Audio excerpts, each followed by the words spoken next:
and welcome to the Everyday Board Game Podcast with your host, Daniel. And Daniel. Daniel, it's been a while. It has been. You guys won't notice anything, but you've been gone for a little bit because you had a family vacation / busy thing to do. Busy thing? A busy thing, yeah. I certainly did a busy thing, that's for sure. Yep. You didn't do a busy thing. That's true. Your family did a busy thing. Oh, yeah. We did a busy thing, and it worked out because, this last weekend, we went to Dallas. Yeah. And speaking of gaming for it, I stopped at a couple of half-price books. Those are always fun. Yeah. And somehow, I don't know how I didn't notice this, but there were a number of games that were traded into half-price books that were given out for free at the Board Game Convention. The Board Game Geek Convention, yeah. Which is, I get it. At least I'm spreading mine out to Tucson. Sure, yeah. And it's only a handful of them. Like there's quite a few that you and I got that were like, oh yeah, these are dope. I'm gonna keep these. But not only that, I went to G.A.M.E.R's. Yep. The one up in Allen, Texas. Okay, yeah. And that's the one that you and I have been there. And I found a copy of Ravel. Nice. So that's always fun. I thought about it actually. Well, so no, I was just kind of like I was taking a picture of it, and one of the employees came up and was like, "Hey, can I help you with anything?" I'm like, "No, I'm just stoked that you guys have this." And he was like, at first, like, what? I was like, oh, I'm the designer of it. I was like, oh, okay, that makes sense. He was like, yeah, we sell it like every couple of weeks. We always have to reorder it. And that's good. I was like, whoa, really? That's dope. That's awesome. So that was I don't know if he was just complimenting me or pulling my leg or anything, but either way, it made me feel good and it was a good time. Nice. I lost my pin somehow. Well, you can borrow mine. There's a pen under there on the binder there. On the folder. No, it's a different pin, but I'll take it. All right, there you go. Glad I could help. This is the riveting content you tune in for, and I'm glad.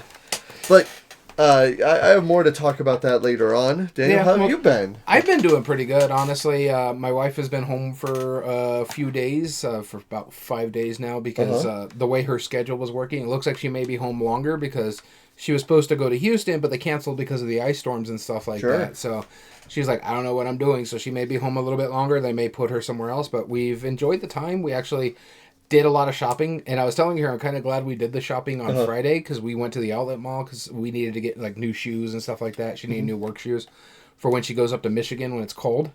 Gotcha. So she needed something a little warmer. You need those. And so we're like, oh, good thing we went on Friday because Saturday a lot of the stores were closing because all the heavy rain we were getting, they got flooded. So, did they really? Yeah. Wow. Yeah, like we got some really gnarly rain. Half the stores had to close because the roof started leaking because the water just kept sitting. Because the way they built here, they built a lot of like Adobe style. Well, that's a flat roof, but they never put drainage for that. So it just sits there and just starts sinking and sinking and sinking. That's what happened to my old duplex that we used to live at. They kept leaking a lot when we got those heavy rains and it just pulled. That they had to go in there and put like a layer over the top of it to smooth it out a little bit. This way it didn't sit and pull. It's weird. All you got to do is just like a slight angle. Yeah, that's it. That's it. No, they want to do a slight angle, little hole in the corner. That's it. But yeah, so it was kind of nice. We did all that. But honestly, it's just been pretty chill. Saturday, we did absolutely nothing because of the wind and the rain. It was like raining all day. Yeah, it was so gross. Snow Sunday morning. Which is nearly like once a year thing. It was a melted by noon, as you expect. For a desert, yeah. Yeah, but we all got up at like 8 a.m. on Sunday doing that, you know, like and checking it out. It was good fun. Yeah, no, it was nice. My husky was a fan. Oh, sure, he was hyper like you wouldn't believe. Yeah. But we were like, okay, we were supposed to go over to our friend's house to game, so we put a delay on it. Didn't get there till 11. Normally we get about 10, but I'm like, I don't want to deal with the roads right now and the people on the roads right now.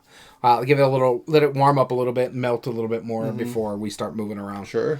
Just not because we have a problem with it, but out here, if it just rains ever so slightly, people forget how to drive. And so here's the sad part. So one of my relatives, my wife's brother, he lives over in Minneapolis. Yeah. Which that's a whole thing. Yeah. But weather-wise, their high was 1.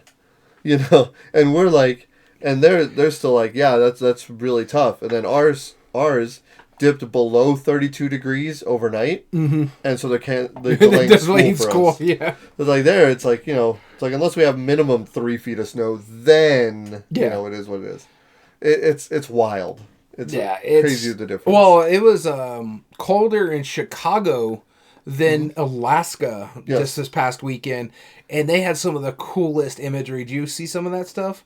Where it's like steam coming off the lake because it was so much warmer under the water. Wow, that's and cool. It was the ambient temperature outside. And that was in Chicago? That was in Chicago. That's cool. It was so neat. Even when we left on Sunday after it snowed, once it melted, we were driving down this road that you and I are both next to. Yeah. And there's a bunch of farmlands, and there was just a cloud hovering just over the farmlands because the dirt was wet. Yeah. But it got cold where all the snow melted, but it got cold enough still on the dirt, and it was rising up. So there was just this weird little haze, 2-foot layer of fog that wasn't any higher than that. No, it was 2-foot layer of fog, and we're like, why does this farmland have its own little mini cloud? What's going on here? Yeah, it's just so wild. It's kind of weird for us because under 32 degrees, people don't know what to do. We live in the desert. We're used to we can handle 110 degrees outside. Right. It sucks, but we can handle it. Comes to 32 degrees, our infrastructure is just lost. It's chaos. Yeah. Chaos amidst.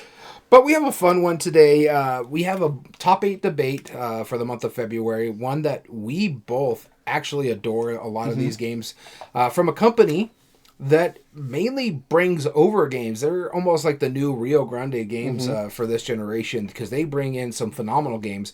However, unlike Rio Grande games, they update the graphics and make it look nice. Because we've played some Rio Grande games that look ridiculous in 2020.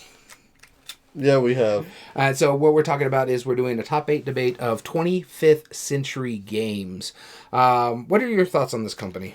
Here's the thing. With the 25th century games, they're doing reprints. They're kind of jumping in full force. They remind me of kind of like a Pandasaurus in a way. Yeah.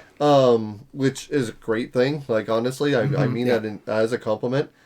I like how they're trying to do a little bit of everything.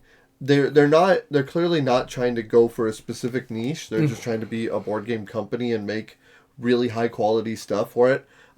In my opinion, most of the games that they play, it's about an average of 7 or 8 out of 10, which is pretty good. Yeah. I've played a handful that I'm not in love with, but I've also played a some handful that I think are of fantastic. some forgettable ones. Yeah, but there's some that and some that we're going to be talking about that are just super clever and fun. Yeah, and then when you go into this list, you're going to be like, wait, I've heard that, but I have a copy of that, but that's not 25th century. Yeah. And then there's some in here that is there's a game in our top 8 that's been around for as long as history, really. But it's actually kind of interesting that what they're doing and bringing over these stuff too. Case in point, our number 1 is getting all the flowers on our commentary over in the Board Game Revolution poll. Yep. So there's some actual names on the list talking about the games we're about to talk about. Yeah, we will. Ooh. I saw the poll. Woo! All right, but of course we always have our honorable mentions, which we'll be talking about here in a bit. So again, if you haven't voted on there, it's already closed. So you should do that when we post it on Mondays when we do a top 8 debate. Yeah, we always post it the Sunday before we do a top 8 debate. So if you're on the Board Game Revolution group on Facebook, go look out for a poll on a Sunday. It's usually once a month, so think about the back end of the month is because we'd like to record ahead and have it all ready to go. That's right. So yeah, look at the back end of the month, go to the Board Game Revolution on Facebook, and vote. Exactly. But before we get into today's episode, Daniel, what have you been playing? I've been playing some fantastic games. We've actually been playing a lot of fantastic games. I'll talk about one of the games we played next week. But there's a couple that I want to talk about that we played that, honestly, I enjoyed it, but it's not staying in my collection. In fact, I've already gotten rid of it. The first one I'm talking about is Darwin's Journey. Oh, that's right. I was like, wait, you haven't gone to any trade-in play. That's right. You gave it to a mutual friend of ours. Yeah. That's right. From Thundergriff Games, co-designed by Simone Luciano and Nestor Mangori. Now, don't get me wrong. It's a fantastic game. I enjoyed the mess out of it. It's just on the other side of heavy. I'm at the point where I'm very tolerant about, especially since my new rule in, one out kind of thing. So if something's coming in, something's got to go out. Right. And I'm like, what am I going to use this game to replace? What's getting replaced out of this grouping here? And I'm like, I liked it. I think it's fantastic. I would not say no to playing it again. Mm-hmm. It's just, it would not fly with my other game group. It's that too high of heavy. And with us, even then, it felt like, even though out of the 3 games we played like heavy games right back to back to back, this was on an all day gaming and the other one we played on a Wednesday. But it was like, out of the 3 games, this one felt the longest, even though it was the shortest. It was 2 hours and 45 minutes. Yes. And the other 2 were 3.5 to 4 hours each. Sure. So, and that's what they teach. And it's like, I liked it. It had some really cool combos. I like the worker placement aspect of it. I love the fact that, we have to pay if somebody else went to that location. Basically a penalty for not being the first. And it forces you to go fight for first place by going to that section and changing the turn order, which confused our brains half of the time because there's already so much else going on that board. It's like, I'm doing here, but now I go walk on this thing. Oh, and I get this reward. It's got some fantastic combos. Right. But then after a while, I just got like really fatigued, and I'm like, oh god, what was I doing again? Yes. Halfway into my turn. It burns you out. Yeah. And one thing I found, and to add to that, like you brought up the turn order, and I found that I am so intolerant of that changing turn order unless there is a really good reason for it. Like, if it's a heavy Euro, just don't. Like, just don't. Like, because then don't fatigue us anymore. Like, that is just messed up when you do that. No. Because the half of the turn is like you taking back the turn that is like you weren't supposed to take in the first place. Like, wait a minute, I've already put like 3 pieces up. Okay, hold on. Go ahead. And then you's like, all right, well then I'll take that space. I'm like, now I got to rethink my turn, and I'm just so intolerant of that now. Well, it's even when that happens, they're not taking it out of frustration because they're like, man, I was going to take that turn. All right, I got to figure out my next turn. You're like, oh, wait, I shouldn't have done that. It's like, that's where I was going to go. So now I got to redo that turn that I already thought out. Exactly. No. Don't get me wrong. I think it's a good game. I love the theme on it. It's basically the researching of the Darwin's theory of evolution. Fantastic. I'd rather play the other Darwin's in the footsteps of Darwin game. Yes. Just because one is lighter. It's not as heavy. It's not as thematic per se as this one is because this one has much more theme coming out of it by selling the specimens to the museum, going to the museums to research it, to get more knowledge on that sort of thing because special rewards that you get. It works really well. Yeah.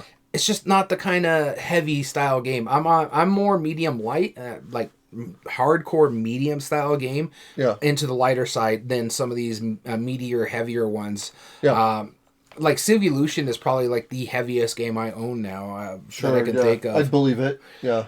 Because I just been getting rid of a lot of the like weight wise, then probably Vantage, but right. Yeah, probably. But it's just a lot of these heavier games that just don't get played a lot. My other game group won't touch it. I'd rather play 4 games in that hour, or the 4 hours that we spent playing that game, than the one game, though it's fantastic. But yeah, Darwin's Journey, great game, just not for me. Speaking of games that break your brain, Voynich Puzzle was the one I picked. So yeah, we had a string of just like heavy Euro games back to back, right? And this was mine because I was like, I know if I don't get this to the table now, I am not getting it to the table for a while. Yeah. I wanna get that. And so what it is, it's based on the Voynich book, the manuscript. Yeah, the Voynich manuscript. And it's by Danny Garcia, which we tend to really like his stuff. And what you're essentially doing is you're all collectively researching into it. You have a book of actions where you flip to a different page, and that's one of the 2 actions you take. Mm-hmm. And oftentimes you can upgrade those actions. There's 4 sides to each card, up, down, back, and front. And there's so many cool moving parts where one thing moves to another. Each little section is kind of its own mini game where you're adding tokens, 1 of 2 different types of tokens, or you're doing medicine, which is the like the collective of all of those, or you're adding puzzle pieces, which is supposed to represent different how do I describe it? Like different sharing of knowledge for each of these categories. Yeah. Now, the Voynich puzzle was something that Voynich manuscript was something I was really interested by. Like I've known about that book for almost as long as I've been playing board games, right? Yeah. It's just been such a fascinating thing to me. And I always thought, it was like, man, that would make a great theme. And then when I heard Danny Garcia was making one, I was like, I'm in. Yeah. Like, that's awesome. What a cool idea. And I bought it, and I'm glad I did. Don't get me wrong. It's cool. It's staying in the collection for now. For now. For now, yeah. But the thing is, for all of the cool things it does, there is one, a crazy rules overhead. Two, there's not great instructional videos how to play it yet. Like, I mean, I wish Meeple University or, Getting Games. Getting Games. John Gets Games, yeah. Or even like, there's a few others that are like that. Like Rado has one, and it's decent. That's what I used. But he is playing with like this secondary character, so you can play it like 1 or 2 players. Yeah.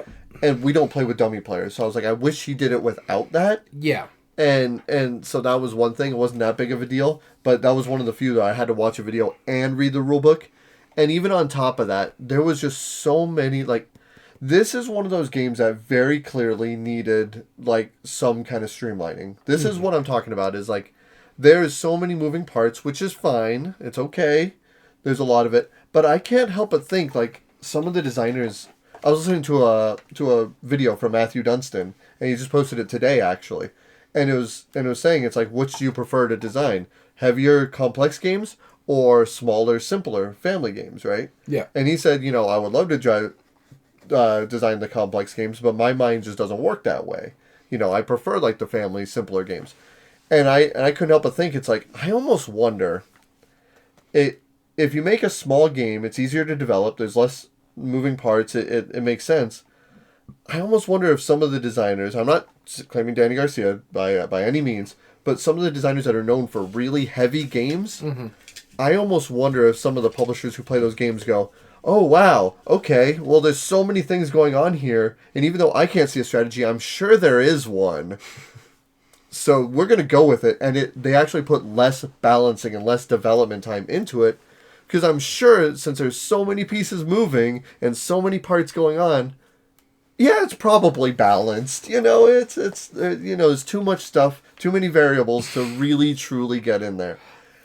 And that's why it's like, that's why I want to play simpler games now. And that was kind of like just a reminder of that. It's like, I liked everything about it except for the sum of its parts. Yeah, the thing about it for me when it came to playing it, I did enjoy it. And it's the same thing with Darwin's Journey. I would be more than happy to play it again. Yeah. It's just, it's not that kind of the heavy that I like. Now, I like this one a little bit more than Darwin's Journey. Yeah. And that's saying something. I really enjoy the theme of Darwin's Journey. Right. Where this one is just a bunch of little mini games playing in different ways. Yes.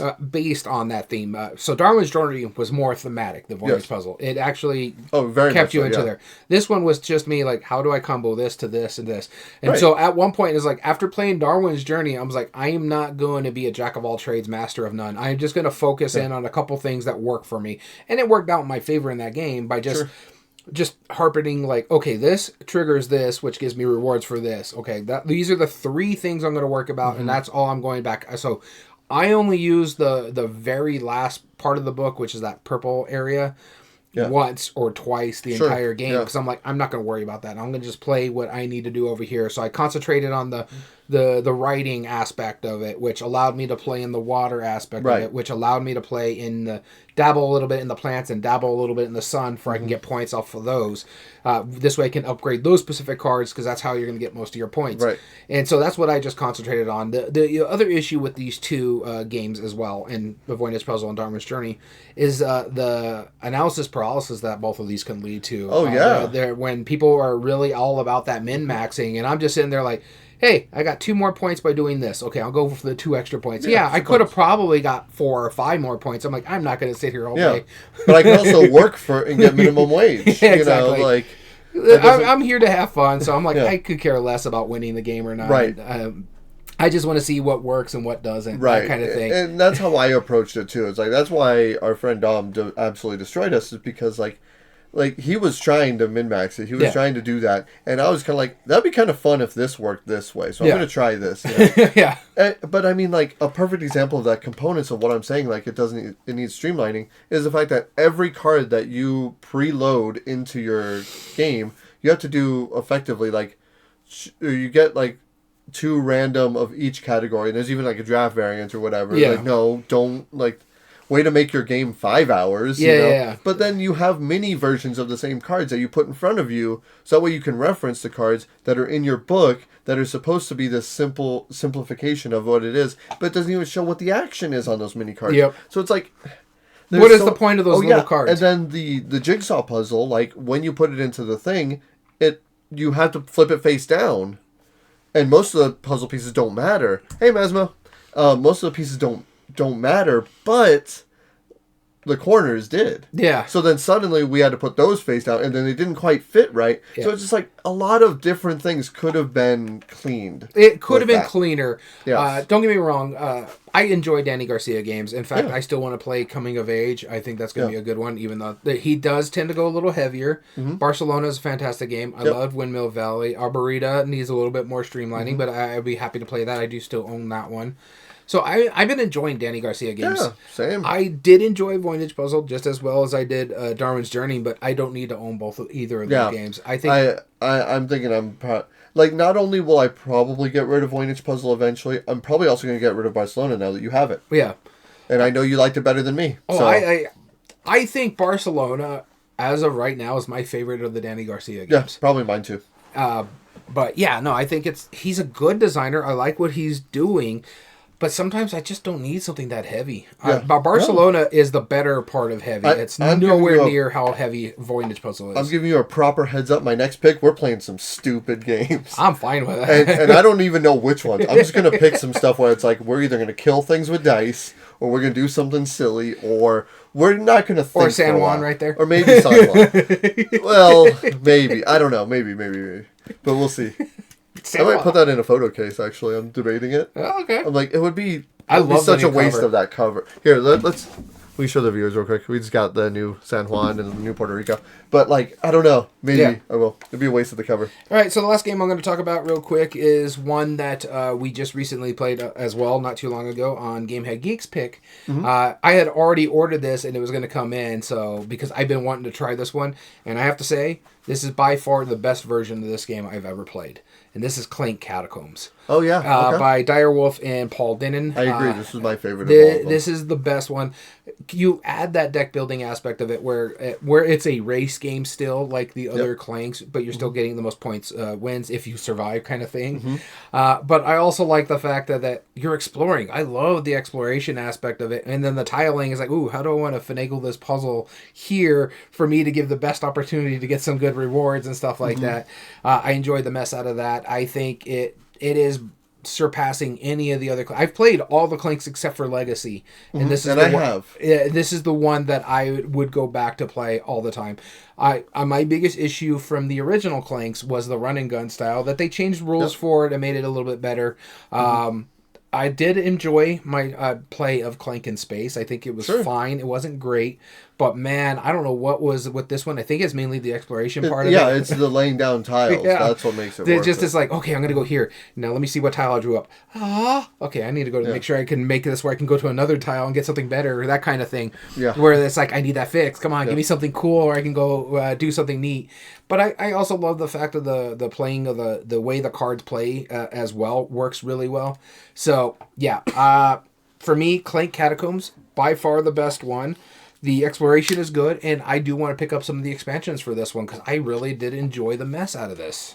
Yeah, and, Masmo brought up a really interesting point. Never played, but it isn't hard to make a plan since you cannot know what's going to happen. Yeah. Honestly, that's the best part about that is since when you discover the new tile, you choose what orientation it goes. Yep. So really, throughout the game, you're making the plan on how you're going to get back, hopefully, by the end. But then the game throws a thing in a wrench where it rotates It rotates tiles and causes shenanigans. Yeah, it's fun. No, this was my favorite of them. And having played Legacy, I'm not going to give spoilers. Yeah. I played Clank Legacy. How's it going, Indy? Yep, that's about it. Hey, Indy, nice to meet you. And the last game I want to talk about. So, I didn't have a game night recently because, I was in Dallas. But while I was in Dallas, I found out that there is a massive Korean culture there. Like there's plenty of neighborhoods that are heavy in Korean culture and Asian culture as well. And that's something that my wife is really a fan of. She's a big BTS fan. She watches all the shows. She loves Korean food. That's probably where we're going to go next if we ever leave the continent. That's probably going to be the location, which is cool by me. South Korea specifically. Just to clarify, in case anybody assumed. I'm assuming everybody assumed that, but I'm just clarifying it. But anyway, so we went around, and as I mentioned at the top of the episode, I went to a place called Half Price Books, and they had this cool little game called Utnori, and forgive me, I'm probably pronouncing it wrong, Yutnori, and I'm actually familiar with this game. Yeah. And one of my goals this year was to play a lot of cultural games. And this is one that I haven't played. It's an ancient Korean game. Because it's a dice game without dice. It has almost like the Senate reads. Yep, exactly. They have the bamboo sticks. And you're moving around this square board. And the first to get all of your pieces come back to the starting spot wins. And there's ways where if you start on one of the corners, you can actually take a shortcut and make it go quicker, which is cool. And one of the things, like in Senate, for example, they don't know the traditional rules, but in Senate, if you have two pieces that are next to each other, they're both safe. So you can kind of blockade and strategically block. This, if you land on somebody else's piece, they go back to the start, which makes sense. But if you have two pieces, if you land one of your pieces on top of another one, they're not safe, but for one roll, you can move any pieces that are stacked. So you can go like really far with a few pieces, but they are incredibly unsafe because everyone's going to gun for that, which is hilarious. And they really, like the dice, they're made up of sticks with flat sides on it. And the number of flat sides that you roll is how many spaces you essentially move. Unless they're all face down, then it's a 5. So, but they very much, as a family, they gather around. It's just 2 teams. And they very much encourage, I saw a lot of pictures of people like literally throwing them into the air and having it be like a festive thing. And I was really charmed by it. You know why, right? Yeah, Utnori is a game I think they play around New Year's. So it's a family celebration game. You know how I learned this? How? Animal Crossing. Oh, okay. They sell the game every New Year's, and so. But I looked into it. But yeah, it's an ancient game, but I think it's a family celebration around the New Year type. Exactly. Thing. No, I really enjoyed it, and it's one that I would play again. I have a really nice little package of it, and I'll probably make an Instagram video about it, explaining a little bit more. So check that on our Instagram channel. We'll talk about it later. But yeah, I mean, I was just really charmed by it, and I'm glad I have it in my collection now. Nice. All right, so we just talked about the games that we played. Now let's talk about 25th century games. We put our top 8 debate, the 8 games that are highest ranked on Board Game Geek from this publisher or designer or whatever. Today is going to be 25th century that we debate. We put them up on the Board Game Revolution group as a voting system, but we also open it up for people to put in their recommendations, their honorable mentions, whatever they think, anything that's from that publisher. So specifically, the way we do it is the top 8 that Daniel and I have both played, that's eligible and the highest ranked off of Board Game Geek. Yep. But before we actually get into the debate, what's some of the honorable mentions? All right, so the first honorable mention was added, there's only 2, so this is not going to be too long. Okay. Was added by Andrew Stiles, and yes, I said the last name, because that is actually the designer of Wine Cellar. Okay. So he posted on here, and he actually put a comment about it too at the bottom. We'll get to it in a minute. Cool. And then Don put Three Sisters as well. Yeah. So going down into the comments here, let's get this up here. Yep. Someone who posts a lot on our comments here, Paul, the designer, Paul Solomon. Yep. He says Raw is his favorite game, and 25th Century being published the definitive edition. I can't disagree with that. Yeah. Yeah. It's out of owning. Have I owned all 3? No, I've owned 2 of the 3. It is the definitive edition, hands down. Don just added Three Sisters again as a comment. He must really like that game. And then Eric added, I love Raw, and they nailed it. I can't wait for the new Tigris and Euphrates, which does look really good. And they're using Ian O'Toole again for the art style in that one. They also, and he's shocked that they have Liar's Dice. He likes that. He needs to check that one out because it's another one of his favorites. Yeah, I think they are bringing in the plate version of it, which plate is reprinting it. They did bring it in already because it was in the one with the intent to kill beforehand. Yeah. And then Andrew Stiles, as we said before, said, I'm biased, but it plays 8 players and isn't a party game. Who is the designer of Wine Cellar. He's not wrong. I mean, it's one that I need to try. So I need to check something out because as we were speaking, a new one came out. Like literally a new comment. Let's see here what it says. It's up at the top. There, Ike added. I've never played any of these. He does want to try Botswana though. Mm-hmm. Brad also added. We talked about that one. There was one more, right? Yeah, I thought so. Oh well. We will look again. Oh, there it is. Okay. Just played Botswana and loved it. And the gameplay and the production. Great filler. Second to that, Grand Central Skyport, which I haven't played yet. Yeah, I haven't played that one either. But let's see here. What all those Princess and our chat is talking about that as well. Mainly the new versions of Raw. Masmo, one of our chatters, just sold the Rio Grande version to get the WizKids edition. Okay. All right, so let's talk about our honorable mentions. Okay, do we want to flip the coin of doom? Flip the coin of doom, and then we'll go into the top 8. Here we go. All right, so my first honorable mention is a reprint of a Zoc game, which I love dexterity games. I love Ridiculous. And had you have played this would have been in our debate today. This is Hamster Roll. And yeah. This game I still haven't played this one. Oh, it's so stupid. You would love it. You have this massive wooden wheel, Uh-huh. and it's platforms that are glued all around the inside of the wheel, and you have these weird shapes. And it's one of those classic, you're putting down a shape or a piece, and in order for it to, if it stays on there, then you're good. You get rid of it. But if any fall off for whatever reason, they come to you. The reason this is so fun is because you have to always add it to one side of the wheel. And the wheel is pretty big, so it holds up pretty well. But when you put down a piece and it shifts the weight, so the wheel turns just a little bit, and you continue to do that, and you start seeing it's less about putting pieces on here and making sure that they'll stack in the right place, and it's more so about really worrying about the other side as you see this pile of pieces start precariously building up on the side.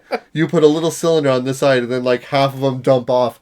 And then, since the weight falls off of that side, it rolls back and knocks the other ones back off. It's so stupid and it's so good. But I mean, it's great. Hamster Roll, that's why it's one of my honorable mentions. All right, so the first one I'm going to talk about is one that we just recently played. Had a good time playing it. It is a spin-off of sorts of one of our games on the list here. This is Raw and Right, a flip and right version of Raw from the great Dr. Rainer Knizia. And I enjoyed the mess out of this. I thought it was a fantastic little game, really simple. Mm-hmm. 3 cards drawn out. Whoever is the first player chooses 1 card. That's what they're accepting, and everybody else has to choose a card from the 2 that are left. Yeah. And I love the idea of that one. I thought it was fantastic.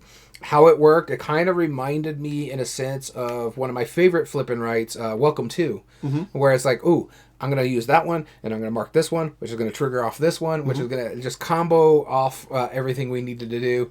I had a blast playing this one, and you're also kind of looking into the cards as like, I don't think we've already seen like 2 or 3 of this card. I don't think we're going to see any more of these. So I think I'm going to choose this other card because then I can just pick that specific card as my thing. Or in this case, it's like, oh, this is my reward. We've already seen several of the wheat thing, so I'm going to use this one because I don't think I'm going to see any more. And then the very next thing is that card. I was like, oh, that was a waste of a bonus card, but oh well. Of course. But let me get my combo.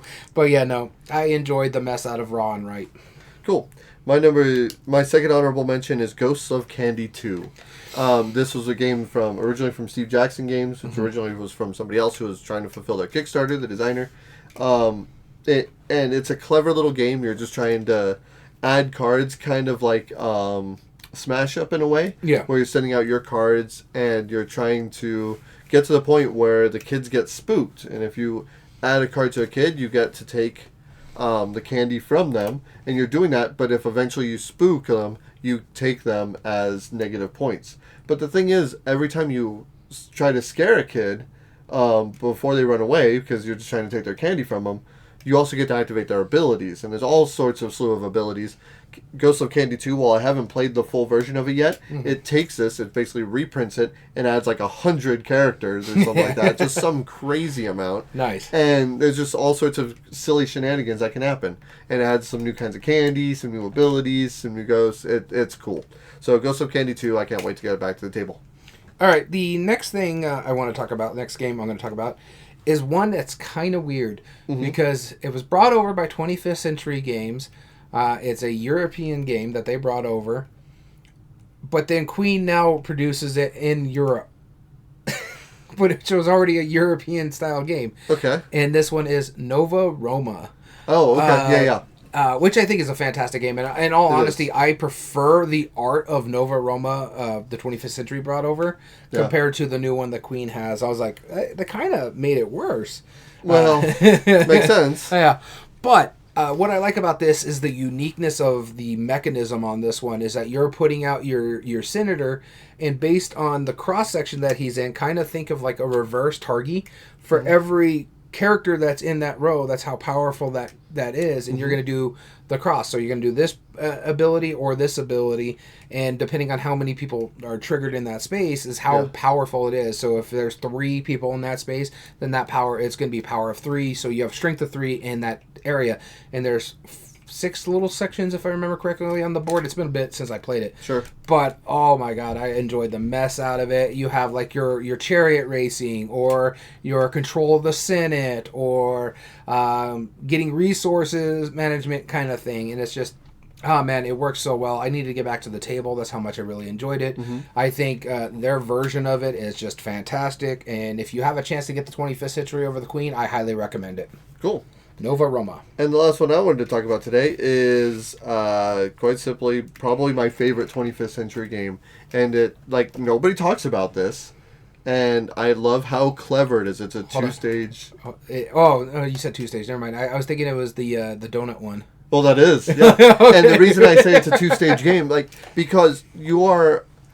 In one turn, you're effectively playing 2 different games. Oh, okay. You're trying to lay down... You first lay down a tile that matches some of the donuts that are already on the field. So it's tile laying, which is already something I like. Tell them what it is first. Yeah. It's called Donut Shop. And, yeah, you're just trying to get the most money by making and selling donuts. So you add a 2x2 square tile to this grid, and that makes a grouping of donuts. And there's a bunch of different flavors. Then you count up your largest group, and you get 5 cents for each of those, which is effectively points, right? Yeah. And then you have cards where you're trying to trade them in and cover up certain groups of them. So I could trade in cards that show chocolate donuts, or then maybe a blueberry donut, or whatever, right? And then those, if I have a box that can cover up only the ones that I showed, then I can also sell those again for 5 points per donut, or 5 coins per donut. And it has one of the coolest little, like, drafting mechanisms, because you always get 1 card and 1 tile every turn, but there's 2 face-up for each. So if you pick up a face-up card, you have to take a face-down donut, or if you take a face-up donut, you have to take a face-down card. Beautiful components, great production. It's not the most thematic game, but it's absolutely clever, and I'm enamored by this game because the cards you get have extra little bonuses and little abilities, but you're also trying to get the donuts that you need to cover up, but you're also trying to do that in the timing before other people do it, but then you also have to lay down your tile in a way that will help you facilitate that, because the fewer cards you have to use to sell donuts, the more points you can get by selling fewer cards. It's so smart. Jeffrey D. Adler's designed this. I couldn't be more happy with it. And the tile holder and the card holder look like a nap or a little menu tray, or it looks like a little donut rack. Oh my gosh, the components are great. Donut Shop, I love this game. All right, so the last one I'm going to talk about is one I actually adored, and I think it's actually one of the best produced games from 25th Century Games. Not a lot of people actually talk about it. In fact, I picked it up because it was on a discount sale. And this is Aguida, the City of Umbrellas. Oh, yeah, okay. I love the little puzzle aspect of this, about the drafting. I was like, if I take from this section, I can only draft one of these things. Yep. But then I trigger this here, which allows me to do this here. And I love the combo-tastic of it. Yes. I love the pieces of this, those little umbrellas that pop on really nice on the board, and that recessed board that you're putting them into. The drafting of them is really smart. Everything about this game I enjoy a lot. I to the point I still own my copy of it. There's 3 in our gaming group, but it will probably play well my other game group. That's why I still have it. I just haven't taken it over there yet. I probably will take it in a couple of weeks. Yeah. But yeah, I just enjoy the mess out of it. And this is the thing about 25th Century. They bring in some well-produced games. And speaking of which, the little hint on the news kind of thing, they just announced a new game that they're going to put on Kickstarter that is an old game that they're bringing back with Andrew Bosley art. So I'll give you a heads up about that, but check that out. Go check their Instagram out where they showcase it, and we'll probably talk about it in the news, shockingly enough, next week. We're going to switch things up because we have a special thing going on next week. Yeah, so... With that being said, now that you know what games are not on the list, let's talk about what is on the list. That's right. We have our 8 seeds, again, the highest rank that Daniel and I have both played. Our number 1 seed, Raw. Going up against our number 8 seed, Sausage Sizzle. Our number 2 seed, Liar's Dice. Going up against our number 7 seed, and I got the one that's hard to pronounce, Valamino. Our number 3 seed, Witchcraft. Going up against our number 6 seed, Space Explorers. And our number 4 seed, Botswana. Going up against our number 5 seed, Circus Flocati. So, I have a couple things in here. Yep. This is a lot of Reiner Knizia. Yep. This is a lot of Push Your Luck. Yes. And, yeah. Yep. That's about right. 3 Reiner Knizia, about 4 Press Your Luck, yeah. Yeah, so it's got some interesting stuff that we were talking about that we're coming over with some new stuff. Yeah, I'm looking forward to this because some of the production value on this one, when we're going to our gamer criteria, it's going to be rough. Yeah, we always kind of praise Pandasaurus because we always appreciate, like, how they're willing to try new things. And I feel like this does the same thing now. I feel like in a few years in the future, they're going to be seen as equals, you know. I mean, and you got like Reiner Knizia in here. You got even a competition. You got Bruno Cathala in here. You also have the Incas or the brands. Inca and Marcus Brand is in this. This is going to be a really good one. That's right. Colt Cardboard just joined us asking, "Is this even a competition?" Tell us what you think should win in the comments, and we'll see if there's any upsets. Oh, also, we won't be biased on when we're discussing this. When it comes to the production part of it, we have to mention this with Raw. We're just what you can buy in the store. Yes. When we're debating it. Yes. Because the 2 other versions of it, like the Ultimate Edition with the acrylic stuff, is also really nice too. Yeah, we're talking retail versions specifically. Yeah. Cool. All right. Let's talk about how we actually do this. Now, before we pull it, we got to talk about how we do it. We have 5 gamer criteria. G.A.M.E.R. We have game immersion, first off. That is the game fun to lose? The player interaction, and the memorable moments that make the game stand out. And we were just mentioning this part of it, the art and production. The art, which this has done really well. Pieces and components, again, they've done really well on that aspect of it. Yep. And the graphic design, is it legible? Both him and me are colorblind, and so it is really hard for us to see some of this, so we will knock it if you're hurting us. That's right. Our M in this is meaningful choice. That talks about impact of other players, depth of strategy, tactics, or skills, and do arbitrary choices or AP negatively impact the game. The E in Gamer is ease of play. The simplicity and familiarity of the mechanism. The likelihood to get to the table, i.e. the mechanism, the theme, or in some of this cases, the artwork. And is it easy to learn, understand, and or teach? Yep. And finally, replay value, length of time and scaling well. Minimum number of plays for the full experience, and expandability, whether it's existing or hinted at or confirmed expansions that are upcoming.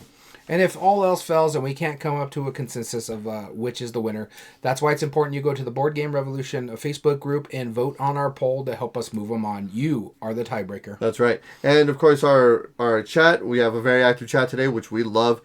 During each of the levels of debate, feel free to voice your opinions because you will count towards the votes as well.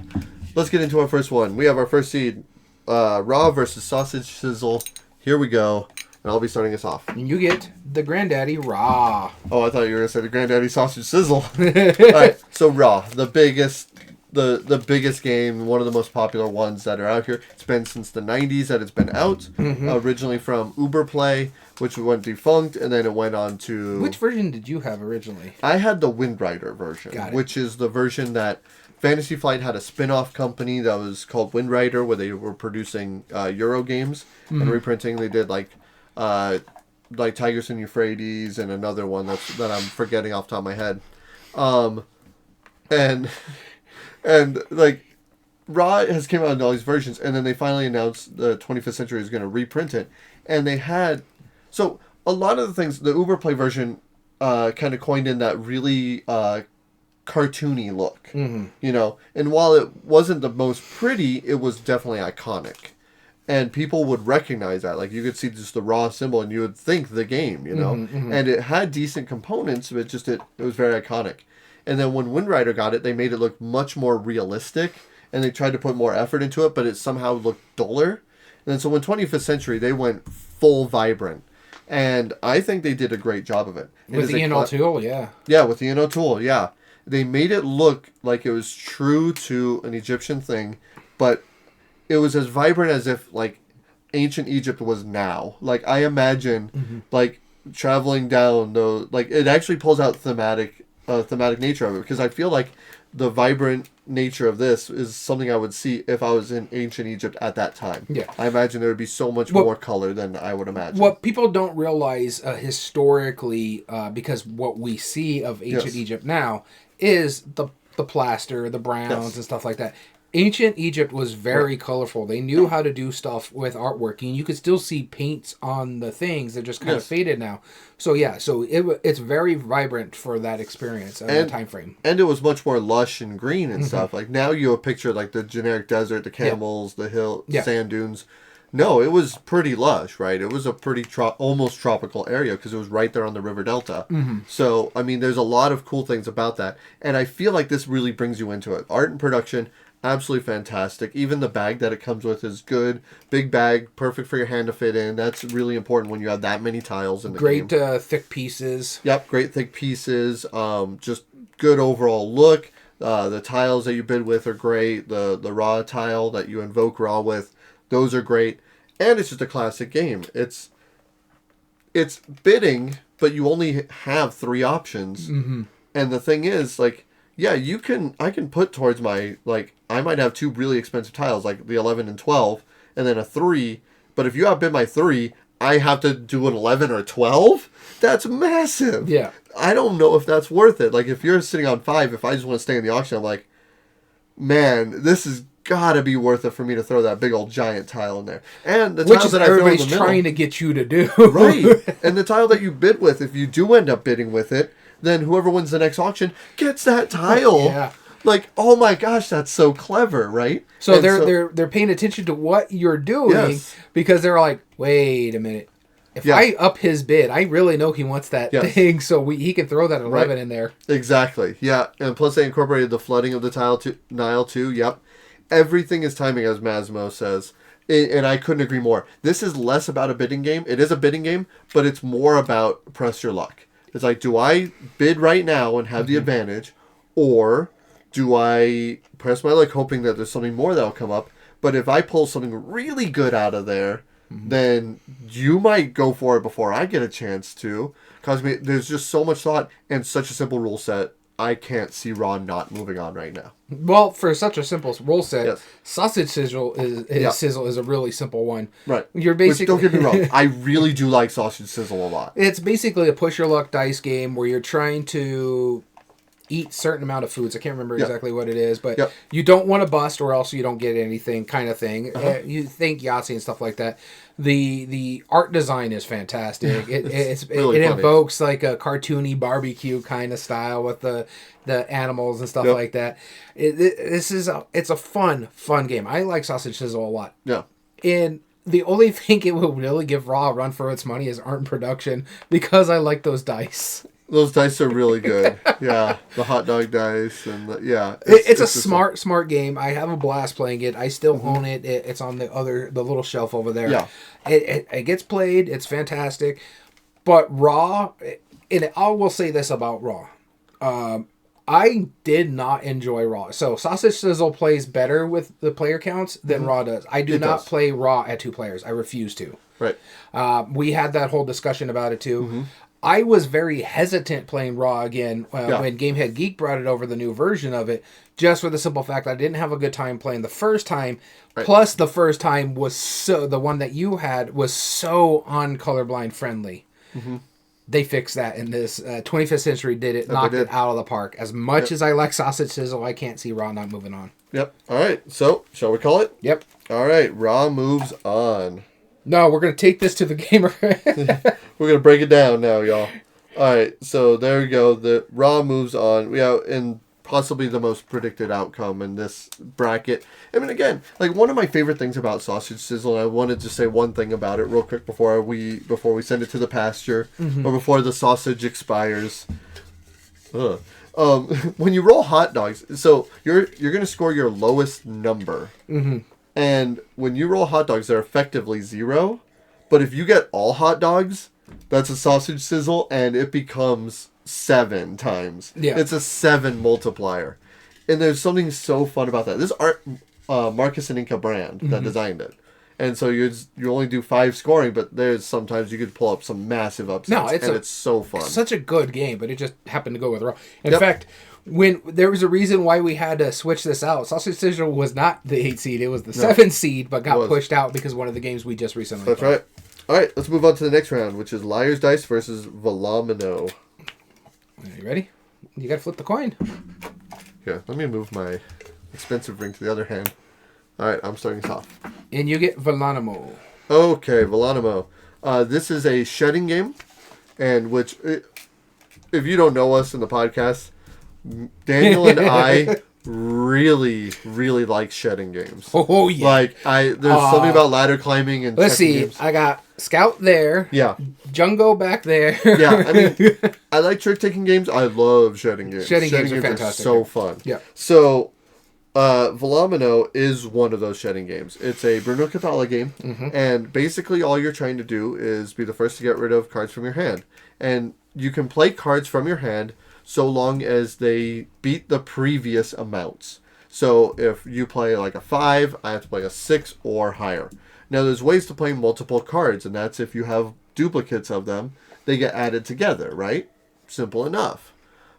It's not quite added together. It's the number you play. If you have, like, let's say whoever's left in the round gives you your points. Right. No, but what I mean though is, like, let's say I play 3 3s, right? That becomes a 33. Yeah. Or something like that. Or if I play, like, cards in order. Oh yeah, it's 10, 20, 30 plus the lowest number of that order. Plus the lowest order. So if you play, like, a sequence of numbers, it's the same thing. It's like 10 for each card you play plus whatever the lowest number. Yeah, so as long as that total beats it. But there's also cards that are, like, anywhere from 25, 30, 40, 50, like that you could just play, right? Yeah.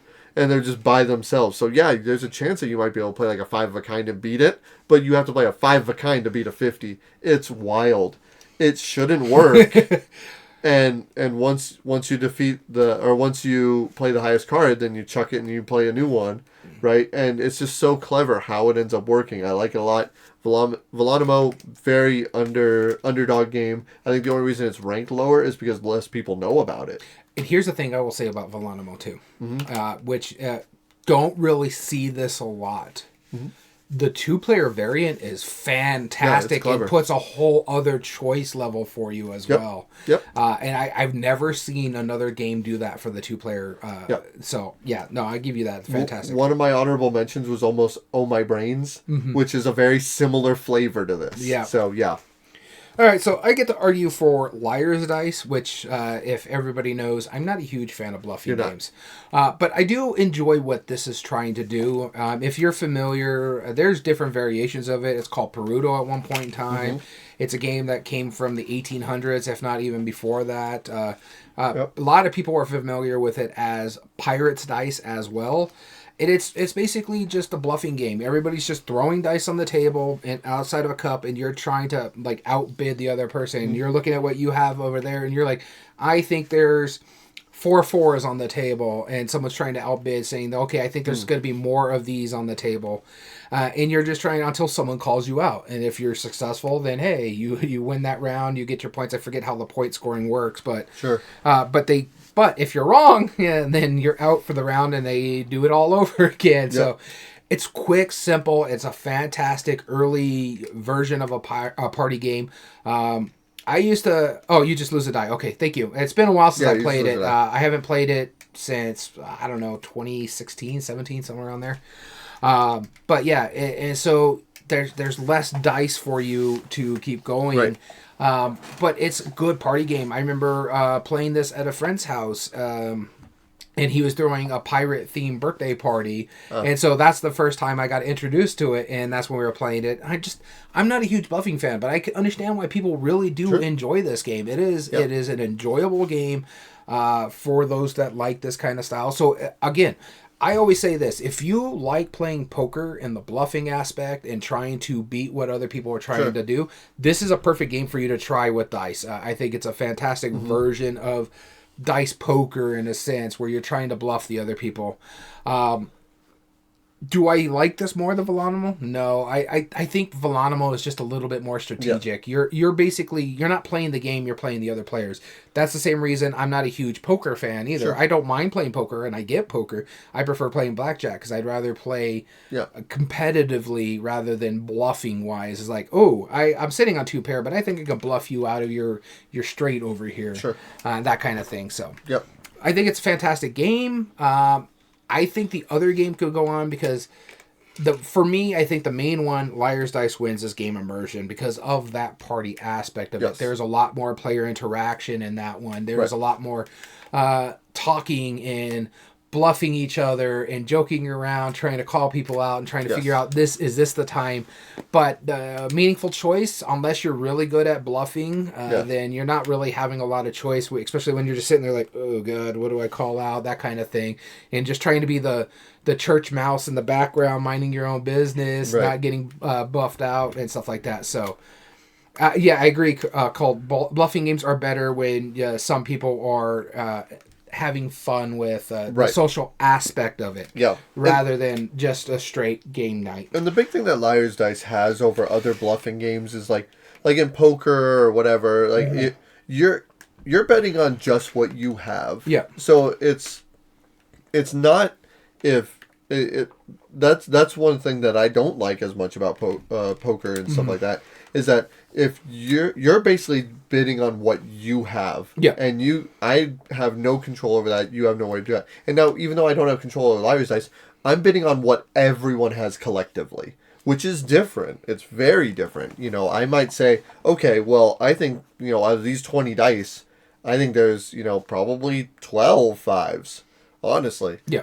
And I only get to see 5 of those dice if I'm at the beginning of the game, right? So it's like, I'm kind of going by what you've bid and what I think is likely.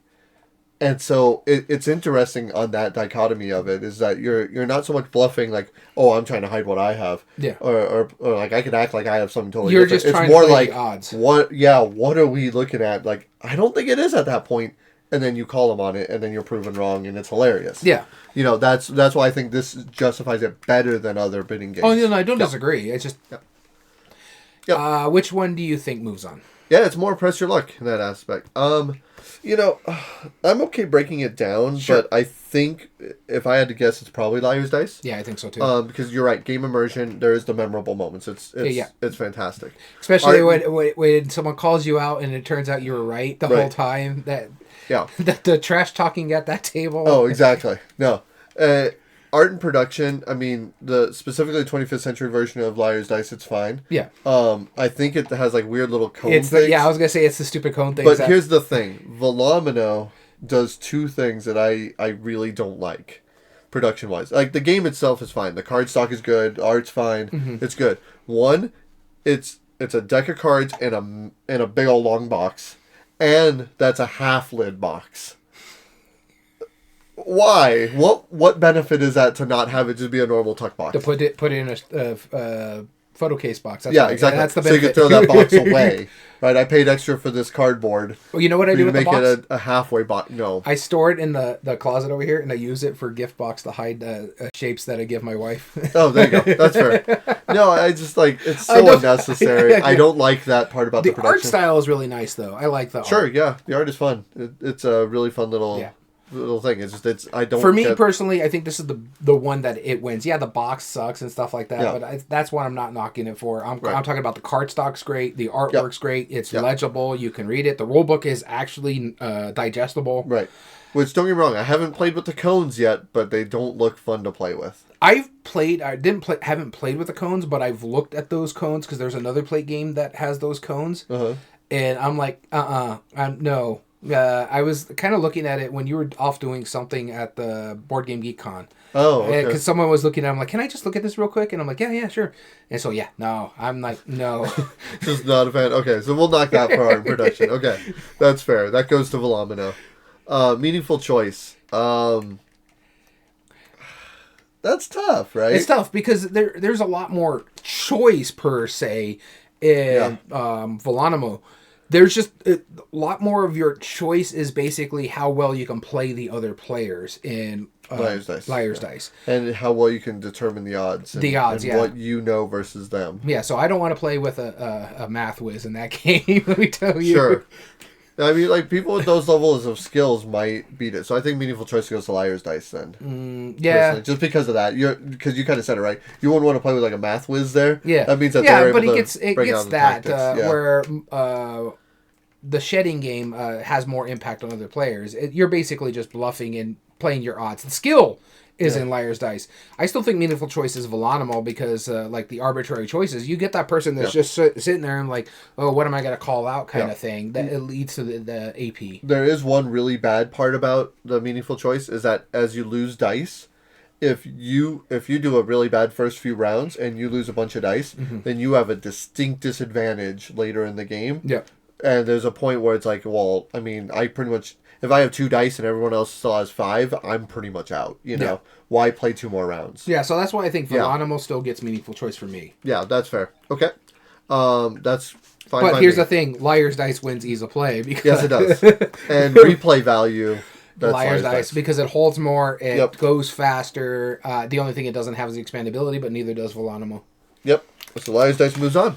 All right. Okay, cool. Now that we clarified all that, again, tell us what your thoughts in there. The Bride Belly version, leathers, cups. Yeah, I have the Simpsons Duff Dice, which is in beer cans that look like Duff cans. It's wild. All right, our next round is Witchcraft versus Space Explorers. Your least favorite round because you barely remember either one. We had to review these. We had to review these. I remember they're good you were arguing with me about Space Explorers. No, I don't remember playing this one. I'm like, I had to show you the statistics. I believed you. I'm just saying there is a void in my mind, and it does not exist in there for some reason. And I believe that we played it. You? I am. You're Space Explorers. Okay, that's fine because I can do a Space Explorers. It's so sad that we had to review these games beforehand. I didn't have to review Witchcraft. I play it. Oh, it's true. I own it. It's right there. Yeah. When you play it, I have played it. Yeah. And then probably sold it. So, no. I had to review Space Explorers because it's been a while since we played it, too. Yeah. So. Space Explorers, what this is, it's kind of a engine-building-esque contract fulfillment game. And so you're trying to get all these science projects. You have 5 different categories of people that you can hire. There's like building and engineering and astronauts and all that stuff, right? What you're trying to do is you're trying to get these cards using the resource tiles that you have in front of you. Now, what's cool is this is a closed resource system. So what that means is that if I need like 2 science tiles in order to do it, if I have those tiles in front of me, I'm passing those to the player on my left. So they're going to get an additional 2 tiles that are, again, still in this closed system. In order for me to pay for that, that gives the next player a benefit. So it kind of builds up their engine a little bit, which is kind of cool. Yeah. Because if I get those cards, if I spend a lot for it, well, you get a lot in return, which is kind of a cool give and take. Hopefully you'll spend a lot and I'll get some of those in return in the process. So you use these tiles, you get the engineers or all the different categories of cards, and that will show you which ones you have, and it decrease the cost for future ones. So, for example, if I'm trying to get like an astronaut and I already have 3 astronauts. Well, that means 3 fewer resources I have to pay for my next astronaut. So again, you're building up this engine, building up. Some have actions, but only the one that's on each of the bottom of the stacks. Those are the actions that take place, or the abilities. And once you have enough of certain types of cards, like certain astronauts, certain builders, whatever, then you can buy the project, and that's effectively the victory points. Keep going until those are gone. Most victory points wins. Pretty subtle game. Really pretty artwork. It's like a future retro kind of, like almost like retro, like 1960s. Yeah, It's of the time. It's right? of the time kind of Yeah. thing. But it's like cartoony, like very, clean It's cut. not that cartoony. Well, though. it's illustrated, but it's like it's realistic illustrated. But at the time, like like everything. It kind looked of to that same if like you, the 1950s and 60s. If you know Moon Colony Bloodbath, the art style's like that, but kind of with a retro filter on it. Yes. Yep. Exactly. Great components, good stuff. But again, I don't know why this just evacuated my brain and caused a black hole, and I just didn't remember it until we had to review it. Same for the other game that we're going to be talking about in this round, too. And so here's the thing, right? There has been, and before you get into talking about the other game, Witchcraft, for the longest time I wanted this game in my collection, Space Explorers, and then I remembered playing it, I'm like, okay, cool. And then at that point I forgot I ever wanted it. I just remember that I used to want it, and then I played it, and now I don't want it, even though the game was fun. Yeah, no, it was fine. Game, yeah. It was just weird that it just. You remember now it was fun. I remember that it was fun. I don't remember why or having played it. It's so weird that it's just voided in my mind. It error 404. Yeah, out of the 2 games that we're talking about, I never owned the other one, but I own one of them. I did play the other one. I'm like, I don't need it. It's in the, I think Damn It Dom still has it. Yeah. And I did enjoy playing it. I'm a sucker for multi-use cards, which this was. I'm also a sucker for that kind of like the cards down the line give you a special power, but only the one on top kind of thing. I don't know what the special power aspect of it, but if you put a card on top of it, I think Compile does something similar to that as well, where you put a card on top and then the card under it doesn't have that power anymore. Yep. I like that aspect. I think it's really neat, and I want more games to do stuff like that. But with Witchcraft, I love the theme of Witchcraft. The fantastical witch trials of the Salem era kind of thing. It's more fantastical because they're actually witches with powers. I love the aspect where they blend in the kind of a deck building where you take half the witches, you build up your deck pile, and then you put half of them away that you can possibly get into your witch pile as well, depending on certain abilities that you get through the game. I also like the fact that it has the we call it the weak action, like broom service, where you have the weaker action or the stronger action or the brave action or cowardly action is how we call it. It is in broom service, where you can be a hidden witch and it's a power, but it's not as strong. Or you can be a known witch and go out there and showcase your power, but then it's gone for the rest of the game. You don't get that back. I love that aspect. And when you have to decide to do that power, it's like, oh, I really need to do this because I got to take these guys out and I need that strength to get rid of this. And I need this special power to boost the rest of this family over here. That aspect, that push and pull. It's like, when do I blow this power right now? The whole goal of the game is that you want to survive the witch trial without also protecting villagers, because if you lose too many villagers, you lose the game. You have to survive the witch trial. You're trying to convince the jury to the sway in your favor, and so there's cards that are put above the jury that get revealed slowly, and so your score has to be above what those two numbers combine to. So if it's a 4 and a 6, that juror has to be over a 10. You have to go through their locations to defeat that area aspect of it, but those locations may have minions to them, or you can pick up familiars on there. There's a lot of push and pull for this little solo game, and it is, and Mesmo's saying he's heard Witchcraft is really, really hard. It is the easier version of another game that also has this kind of mechanism called Resist, which is based on the Spanish Civil War. This one is slightly easier. It's not much easier, but again, kind of co-op style, kind of that aspect, because it's a solo game, is that you want to win at least 25% of the time. That's a good average for, you want something that's not going to be too easy for you. And so in this case, I think Witchcraft falls under that aspect. For me, I think Witchcraft is the better game aspect because I love the art style of it. I think the art The art is great. destroys Space Explorers, even though I kind of like the art in Space Explorers too. Yeah. Just because of that artwork style, and then when you're the Hidden Witch, it's like, oh, it's cool, kind of looking thing, and then you see their power, and they're glowing, and their powers are going off, and I like that aspect of it. I like the fact that you have to play all your witches, but sometimes you want to play them in the first part, and then you have to decide where you're going to go, and then you play all of the rest of your witches, determine how you're going to do them, and then when you're going to play that power. There's a lot of meaningful choice in such a small little card game that I enjoy a lot. So for me, I think Witchcraft does move on, but it's going to be a close one. Okay, I'm willing to break it down. Yeah, I prefer the art a little bit more, but I do agree. Like the hidden and the revealed witch part of it, that's really dope. Genuinely. But I really like how evocative of like the space travel. Like that's all like the classic posters and the propaganda for space travel. That's how it looked, and I like that a lot. So I like them both. Is what I'm saying. Cool. Game immersion. Which one do you feel is most immersive? Well, for me, it's Witchcraft because I barely remember Game Explorers at all. Right. I haven't played Witchcraft in about a year, and I still remember how it works. Yeah, well, that makes one of us. Yeah. Okay, that's fine. Game immersion, Witchcraft, that's cool. But then again, also player interaction. There's no player interaction. Well, but the fun to lose and the memorable moments for me is where Witchcraft goes. Sure. Yeah. I don't disagree with that. Art and production. I think that's Witchcraft as well. I think the issue with Space Explorers, there's not a lot of component quality in Witchcraft, but the card stock is really good, and the stuff that is in there. The cardboard is fine, a little flimsy. And I remember the card stock we were talking about. That one thing I do remember from when we played Space Explorer was like, these could have been a little bit thicker. Sure. Kind of thing, especially all the shuffling that had happened. Sure, I agree with it. All right, sure, why not? Yeah. Again, black hole in my mind right now. Meaningful choice.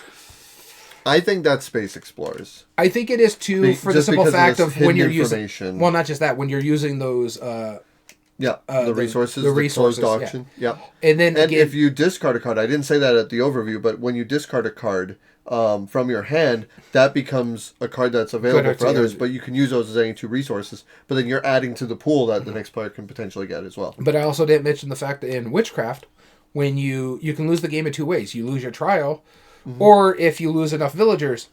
And that is the easiest way to lose the game. Yeah. Because there is different number of villagers in that deck. Yeah. There is 3 villagers, there's several 2 villagers, and 1 villagers, and I think you can only lose like 5. If you lose more than 5, you lose the game. Oh, yeah. And if you lose 1 villager and then automatically throw that 3, you're going to lose that game no matter what. Because there's more 2 villagers than anything else. And you know it when you pull that. It's like, oh, game over. Yep. That's random draw. And so that's when it comes to the arbitrary choice. I don't have a choice in that matter. Right. And so, because you're going to lose on certain aspects, and that's the main reason why it's so difficult, is because of that villager pull. Yeah, exactly. Cool. All right. Ease of play. None of these are easy, really. Well, I mean, I think Space Explorers is easier because everything's out in the open. It's pretty obvious. Like, people can tell you, like, hey, like, this is how this works, more or less. Whereas Witchcraft, there's so much, like, moving parts. Everything. The fact that every card is multi-use, which is great, but it's also, like, that's twice as many things that you could do, and you have to consider each card and where you play them where. Yeah. That with some hidden information, which the penalties on where you're getting. That's why I think Space Explorers is easier. Yeah, I don't disagree. My thing is, like, the simplicity and familiar, that aspect of it. Witchcraft, it's easier to learn because you're the only one teaching yourself. Arguably, that's harder to learn because you don't have to rely on somebody else to teach you. No, I just watch a video. Well, you're relying on somebody else to teach you. If there's no videos for it. No, but like, the thing is, like, it's fine. But honestly, I would be happy to call this a wash, that aspect of it, just because, one, I think the theme is better for Witchcraft for most people. But we're talking ease of play, though. Oh, for likelihood to get to the table. I see what you mean. Yeah. Yeah. Because that's actually one of the games I try to pull out for, like, Halloween and stuff like that, Witchcraft. It is easy to get to the table because all you need is you. You, yeah. I'll give it that. Yeah. Right. So it's like, that kind of aspect of it, but I could care less either way on this one because both are fine. All right. But I think, and this is where Space Explorers moves on, is replay value. One, for a solo game, Witchcraft can go a little long. So it's going to be about the same time frame for 1-player game versus a 4-player game or a 3-player game as we played it. It's still going to be roughly 45 minutes to an hour. Minimum number of plays for the full experience. Witchcraft and Space Explorers, you'll wash there. Mm-hmm. But Space Explorers has an expansion. It does, yes. So, So Space Explorers moves on? yeah. There we go. All right, so now we have our final round, which will be Circus Flocati and Botswana. Hey, look, more Knizia. More Knizia. Here we go. Oh, these are both Knizia, aren't they? Mm-hmm. And you're starting us off for once. All right, and I Finally. get Circus Flocati. Thank goodness, because I don't remember this enough.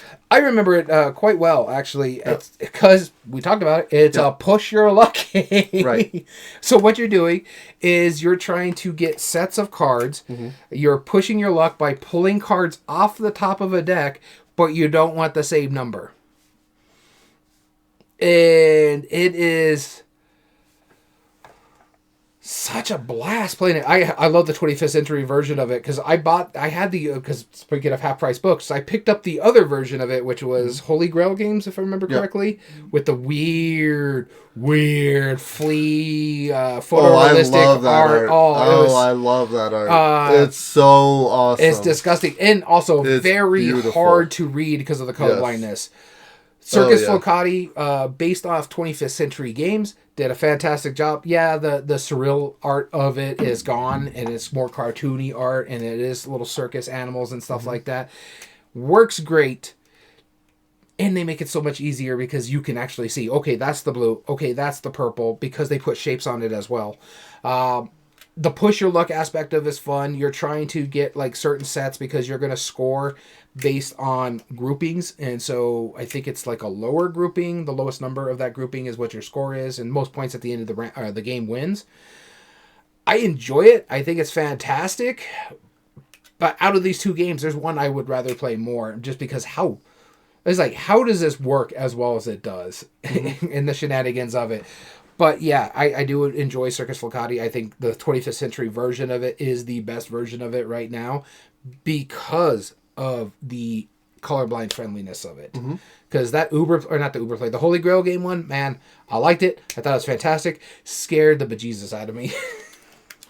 I love the art on it. I mean, it's definitely not for everybody, but I love weird art like that, so that's fine. I get that. I'm arguing for Botswana, which is arguably just a gorgeous game. Weberson Santiago? Yes, Weberson Santiago is just one of our favorite artists nowadays. I really like the art style he does. It's, again, super vibrant, very pretty pieces, beautiful anime meeples. To see it right over there. Yep, and silkscreen anime meeples, no less. So those are great. The cards that you play down are pretty clear what they are. There was a little bit of color unfriendliness for me. I don't know if it hit you as bad, but like the oranges and the yellows and the reds for me were actually really close. But it didn't really matter because they had a big old freaking animal on it. But again, like if I have my splay of cards, right, my hand of cards, I want to look at the top corner on the index and just be able to know what it is right away instead of like separating out. Because like here's the thing: if I'm holding a deck of cards or a hand of cards and you're looking at me and I go. and separate them because I had to look at what the animal is. You're gonna know it's one of those, right? So, it wasn't that hard. No, I didn't even have to do that. I just played them a little harder. I did, though. But what I'm saying, though, is that, again, if it's not very clear, that's a knock, right? Well, no, I don't disagree with you on that, Yeah, whereas Circus Flocati is pretty clear. You know, like, especially with that amazing... No, I'm just kidding. No, the 25th century version, it's much... it's going to appeal to a lot more people. Well, not just appeal. It's going to appeal to colorblind people. That was one of the reasons why I was like, if I like this game, I might get the Circus Flocati one, because we saw it at the Gamma Expo. Yeah. And I'm like, okay, this looks like color... This is a good colorblind friendly game. Then when we played the other one, I'm like, okay, now I do need to pick up the new one because this is rough. Yeah, exactly. But as far as Botswana goes, the way it works is really simple. You know, it's a stock market-esque game. The very last card that's ever played on any of the animals is how much each animal is worth. And you play over a number of rounds. And the numbers are worth anywhere from 0 to 5. And there's that many of each of the 5 animals. So there's like 30 cards. You deal a certain number are removed. So... which I do like. The fact that you remove some cards and make it not perfect information is best. Yeah. Because if you know that there's supposed to be a 4 of an animal, and currently right now there's a 0, and nobody else has it, there's like, okay, there could only be a 4. You're not certain if somebody else has it. It might be a thrown away. So it's like, do I want to throw this 5 Right. if someone has the 4? Exactly. So all you have to do, it is a really clever little game because you play a card and then you take any animal you want. But you don't even have to take the same animal you played. Yeah. All you're doing is changing the value and then taking a token. And you're trying to see, like, where do you think Yeah. this is going to go? Do I play or give information what's in my hand if I take, like, say, a hippo? Right. Yeah. This is, I think, by far the simplest game out of all of these. And that's even more than Liar's Dice. Yeah. I really think this is the simplest one. I could teach this to a 5-year-old. That makes a lot of sense. Now, will they be great at it? I don't know. But they probably could put up a decent fight. You know. And it does the thing I like about card games, too. You play as many rounds as their players. Sure. This way everybody has a chance to do something cool. Right. Yeah, and that only matters for, like, really longer games. But Yeah. this isn't a long game. It's really No. simple. So, I mean, I like Botswana quite a bit. I wasn't in love with it when we played it, just because I wish that, the first card that you play for anything, it's never going to be that value, almost ever. Like, I mean, I suppose theoretically it's possible. Well, it got close a couple of times. Like, the first round we played it, meerkats were going to be 0 the entire time. Right. Because he didn't speak about this. The round trigger is when the 6th card of any animal gets played. Yeah, exactly. So it's just like, again, it could happen, but theoretically, it's not possible. It's really unlikely. Yeah. Right? And so the more you play it, it's less of a game that you play strategically on the table. It's more you play so many games with your fellow game group, and the more you play, the more meta it gets, and the smarter it gets. And in fact, when we played Botswana, that's what it was like when we were playing it. Like, after the first round, where everybody was like, okay. Then we played the second round, and now we're just watching each other rather than... Because the first round, almost everything was 5 points. And we're just like, okay, so just like we all have the same number of tokens, so it's like, whatever. The only thing that I didn't like strategically about Botswana, though, I mean, other than that was my quibble. The thing I actually don't like is that when somebody triggers the end, it's over for everybody, so some people might have more tokens. So if everything's worth the same value, the player who got more turns gets more an advantage. Which I don't love. I feel like there's a way to fix it. I don't know what that is. This is also one of the oldest games on this list, too. It is. I think. Yeah, the original was like 94 this is or actually older than Raw. Yeah. Oh, yeah. And I think Raw is one of the older ones on this list, too. Yep. Other than Liar's Dice. Yeah, Liar's Dice is the old one. So, do we want to break this down, or which one do you think? Sure, we can break it down. Okay. Immersion. Circus Flocati. Botswana doesn't feel anything thematic, memorable moments. I mean, yeah, it's memorable, like, when it ends. No, the only memorable moment I really got from Botswana is, hey, Dom, which 4 are you going to play? You going to play the 4 over there? Which 4 over there? They're both Press Your Luck games. This is a really diluted Press Your Luck as Botswana. Yeah, the Press Your Luck is trying to push the buttons of the other player rather than what's going to happen in the game. Right, exactly. Art and production, I think this goes Botswana. Yeah. Though I will say Circus Flocati did a real good job of fixing the colorblind friendliness aspect of it.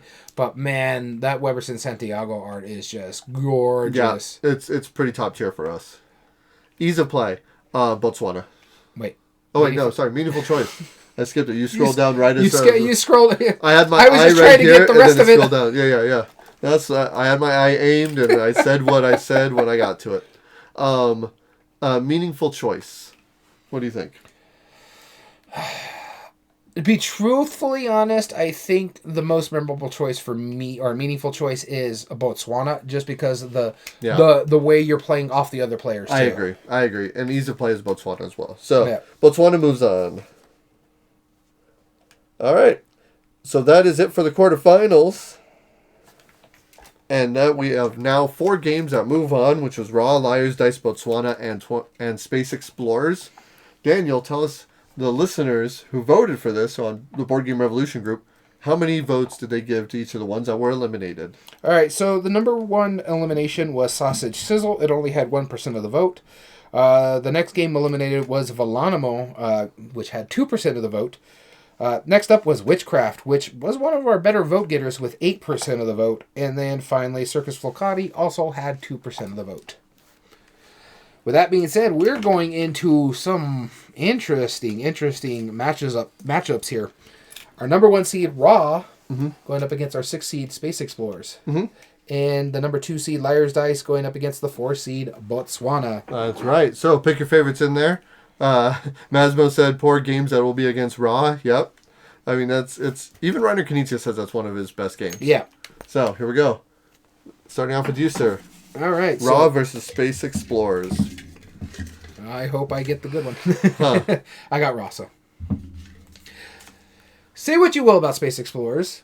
I think it's a fantastic game. I love me some multi-use card games. Yep. There is a reason why Raw is so unbelievably popular. First off, the art production that 25th Century did on this game is just through the roof. Just base copy that you get from the stores is fantastic. Yep. If you want to, and wait for it when they do like a reprint on it, the Ultimate Edition that they have with the acrylic tiles or the big chunky wooden pieces one, fantastic game. Done really well job. But the base game itself is, because we played the first one was the base game, right? That's the one that you ended up getting because you got the other version of it. Yep. Fantastic production value on there. Sure is. Game immersion for me, it is Raw. Because I remember every game we've played of Raw and there was some memorable moments on it.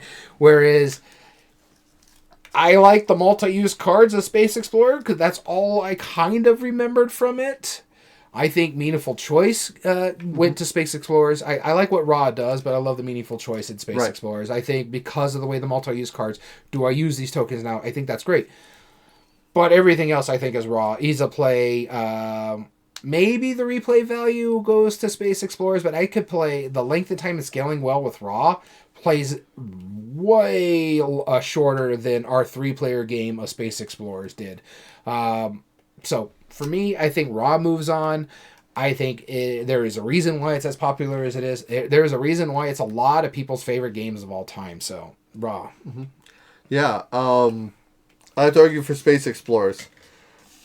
While I'm really impressed by how clever that game is, a lot of the closed systems, a lot of benefits that I get benefits the next player, and vice versa, and it continues to benefit going on. I can't disagree with what you're saying. Raw does that. Like everything you get as a benefit works the same idea. It's like if I press my luck, I'm potentially giving you something way more amazing. Mm-hmm. But if it can come back to me, it's like if you took Space Explorers and added way more excitement. That's Raw. Well, and not just that, too. We haven't even talked about the Raw tiles getting pulled out. I know, right? The actual function of the game. Yeah, they all score in different ways. So throughout the game, certain tiles become more valuable to other players. Yes. So it's like, I could pull a flood tile. It's like, well, I'm not working on rivers anyway, so it doesn't matter. But then you pull, like, one of the building tiles. Like, okay, I kind of want that. And you're like, I've been waiting for that flood tile, so send it my way. It's like, man, but I want that building tile, though. Like, come on. Like, yeah, that's right. Oh, man, why are we even debating this? Raw moves on. Holy cow. Let's go play it when we get another player. Yes, not two. Yeah, not two. Oh, no. All right, so Raw moves on. I mean, I can't argue Space Explorers. I'm sorry. Not comparatively. All right. So, next round, Liar's Dice versus Botswana. Here we go. I get Liar's Dice. Okay. Say what you will about Botswana. I will say what I will about Botswana. Seems like a lovely country. I think Liar's Dice has one thing that maybe Raw can only compete with it, and that is the game immersion, the memorable moments, the party aspect of Liar's Dice is what puts this on this list. Yep. A lot of times you can talk to a lot of people and they say Pirate's Dice, Liar's Dice, Perudo, whatever you want to call it, is their favorite party game. Yes. And for a reason. Especially when it comes to those poker players or those people who like to play bluffing games. This is something that goes down really well in that party aspect, including if you are one of the people who partake in alcoholic beverages. And this is, at a core, a quintessential pub game. This is something that you can play at a pub with people because they're not going to be upset if people get rowdy. They're not going to be upset that you guys are just banging dice on the game. They're going to be worried because they might think there's gambling going on, but you can just say, no, that's just a party game that we're doing to have fun. It does so well. It's a very simple game. It's easy to teach. It's easy to get into bases like, You like bluffing. All right, let's try this. All you got to do is you're trying to play the odds and call out these kind of things that are coming out. If you think there's this many sixes and you hope someone doesn't call you out on it, then yeah, fine. But I just don't see. I don't see Botswana really holding its own against this one, because there is some fun aspects of Botswana where it's like eventually when you're getting further into the game, you're competing with the other players more so than it's like, okay, I kind of read the table. Yeah, there's 3 or 4 cards that are out of the table. I think one of you have the 4 or the 5 here because we know what's here. Yeah. And so I know what I'm holding. So go ahead and play where your guys are going because I know when I'm going to throw these down. These 2 specific cards down. I just don't know which one I'm going to play it on yet because I know one of you 2 are going to trigger the end game because I know you have those cards. Mm-hmm. I like that aspect of Botswana. I think the art is fantastic in Botswana compared to the plate art and production value, which is what 25th Century brought over. Mm-hmm. But other than that, I think at its core, Liar's Dice is the game that will move on because I think it gets meaningful choice. Or not meaningful choice, game immersion. I think it gets the ease of play, and I think it gives the replay value when you think about the length of time and scaling well kind of thing. And Botswana doesn't have an expansion either, so I think Liar's Dice moves on. Botswana doesn't play as many players. Yeah. Liar's Dice can play as long as many. It depends on how many dice you have in cups. Most sets play only like 4 to 6 at most, but you could play it up to 8 depending on what it is. You could get multiple copies of the same game and play it with this large group of people. So technically, a base game could be an expansion. Yeah, in a way. I don't necessarily. I don't agree with it. Yeah. So here's where Botswana does do it. It gets meaningful choice. And that's because when not only do you have the random of the dice, you have the not knowing anybody's information. Nothing is static in there. So everyone could roll 6s and you just have no idea, right? Mm-hmm. And then it's just a matter of betting until somebody gets suspicious. However, that's very much where it gets game immersion, is that excitement of going, they're like, wow, I'm going to bid 7 6s. And then you look in your cup and you're like, I got no 6s. Like, yo, what are you doing here? Like, there's no way, right? And then everyone else has 6s in for you. Like, that's exciting. Yeah. It's hilarious. Like, it's one of those ones where it's like, I'm fine losing that game because it's just so silly and ridiculous. Because it's less about, like, and I always like that head tilt moment where somebody makes an outrageous bid and everyone goes, what?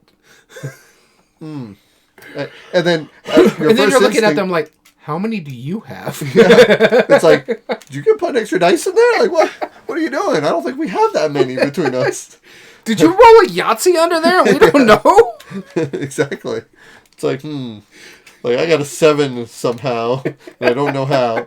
Like it's so ridiculous, and but it brings out that moment and replay value. It does play more players, but here's the thing: meaningful choice, and meaningful choice gets it because that's just how it gets it.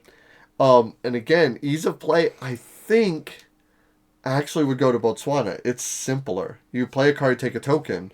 You're not actively trying to bet quantity versus number of dice amongst all players. And the reason why I think meaningful choice, again, if you get knocked out a few dice, so you just got some bad rolls, and you're down to 2 dice and everybody else has 5, you're out of the game, right? There's very unlikely a comeback. And so it's not that great. In ease of play, again, you have to consider how many dice are still remaining, who has what, who's thrown away some dice because they've lost some. Because if I see you bid like an outrageous bid and I know you only have 2 dice, then but that's something you have to track throughout the game, which is not necessarily. And there's wild on top of it. Botswana is very clear cut. Mm-hmm. While I think they're so close, I do think Botswana is simpler. Okay. I don't know if you agree with that or not. I don't mind. Okay. Okay, so, again, it's play a card, take a token. That's right, exactly, and it doesn't even have to be the same token. Like it's like you could play it without. In Liar's Dice, you roll some dice and call out a number. Yeah, in a way, but you have to just remember what everyone else is doing in bidding. That's what I'm saying. That extra level of memory makes it a little more. Oh, come on! At that point, people are not remembering, especially if there's inebriation going on. If you're playing it correctly by the fun status, then you won't be worrying about that. But I'm saying strategically there is more to it and more tactics than that has. So I think meaningful choice and ease of play goes to Botswana. Mm-hmm. Agreed? Yeah. Here's the thing though. Botswana has a better production than the Liar's Dice version. Because those cups are questionable. Yeah, they are. There's nothing questionable about Botswana's production. Does that mean Botswana moves on? I guess. You're saying, feel free to disagree. You're saying I feel like that moves on. For me, ease of play is my stickler thing. Do you feel it's a wash? I think it's a wash on the ease of play aspect of it, because it's play one card, take one token, but then you also have to explain the part of like, well, the card on top is going to be the trigger scoring. So sure. And then you're still kind of bluffing with the other players too, because you're trying to be like, okay, am I going to play this card or am I going to play this card? So each one of them have their simple aspect of the game, but then you have that other step that everybody has to try to other consideration. Yeah. Both of them have that aspect of it. Yeah, it's more like do you have it versus if you have it, right? Yeah. And really we have to determine the definition of the word if. Yeah. And that's the thing. It's like, what are we back in the 90s all of a sudden? Yeah. All right. And so I consider that a wash. If we call it wash, then we'll move on Liar's Dice. I'm cool with that. Yeah, I think that's for me is where I had that part. Okay, cool. All right. So Liar's Dice moves on. Number Just 1 and 2. Barely. So Raw and Liar's Dice move on. Botswana and Space Explorers were just eliminated. You know what I find funny about this? Is I'm the one that was pushing on Liar's Dice, and that's my least favorite game on this list. So I know. I'm taking my bias out of it. You are. You very clearly are. And I think, like, I'm being fair about it, too, because I definitely prefer Liar's Dice over Botswana. And I prefer Botswana over Liar's Dice. And so I think we did a very good job. I agree. And Masmo agrees that it's a wash. Yep. All right, so with that being said, the last 2 games that got eliminated, the first one being Space Explorers, it had 1% of the vote, and we'll explain why that is here in a little bit. And the most recent one, Botswana, had 2% of the vote. All right. So now, in our final round, as everybody knows, we don't pick sides. We just simply talk about the games. We're not arguing sides. You've already heard it enough. Let's just go through it real quick. This is Liar's Dice versus Raw. Is there any that are very clear to you? Oh, yeah. There is one for me. Oh, yeah. Art and production. Yep. Yes. Okay, that's Raw. Okay. Now here's the hard part. Yeah. that was like the easiest one for me was the art and production. Well, there's one that I think ease of play goes to Liar's Dice. Because I don't disagree, yeah. I think because of the fact that it was played on Pirates of the Caribbean make it that much more likely to get to the table. It's like, hey, you know Pirates of the Caribbean, that movie that almost everybody saw? Yeah. You know that dice game that they played it? It's a real game. You want to play it? Well, here's the thing, dope, too. right? It's like, we're talking about the 25th century version of the game. Yes. But you could be like, there is a Hasbro version of Liar's Dice called Pirates Dice. If you can find it, it is the Pirates of the Caribbean set of this game. So it's a public domain game, for sure. So there is that aspect. So yes, I don't disagree with you on getting to the table. And it's actually, even though the push your luck aspect of Raw is quite simple, the little nuances are in there too about when a Raw thing happens, or calling Raw, or trying to force your numbers over there. Oh, look, I got a 3. How am I going to win this kind of thing? Situation. So I think, Liar's Dice at its core is a little bit simpler too. Cool. All right. So that's 1 point for Raw, 1 for Liar's Dice. And you're gonna you're gonna love this part of it. Okay. For me, I think Raw gets meaningful choice even for a press your luck game. Yes. Because of the fact that you are not only trying to get the token that you want. Yes. You are also trying to force a bid up. He was like, I could use that tile, but I really want his 11 over there, and I know he really wants that tile. So can we force him to use that to grab his tile? Yes. That kind of thing. I love that very nice push and pull there. Plus the multiple scoring as well. Yep, multiple scoring. Okay, I agree. Meaningful choice goes to Raw. Yeah. Absolutely. Now, the game fun to lose or player interaction, here's the thing. Liar's Dice holds its weight when it comes to player interaction. That's why I didn't want to touch this one now. I think, the reason I'm going to this, because I think the other one that we saw Lud talk about is pretty clear. But the reason I wanted to go with this one is because both of them are fun to lose. Both of them have great player interaction. Yes. And both of them have fantastic, memorable moments. The only reason I think Raw wins this over Liar's Dice, and just barely, is the argument I brought up earlier.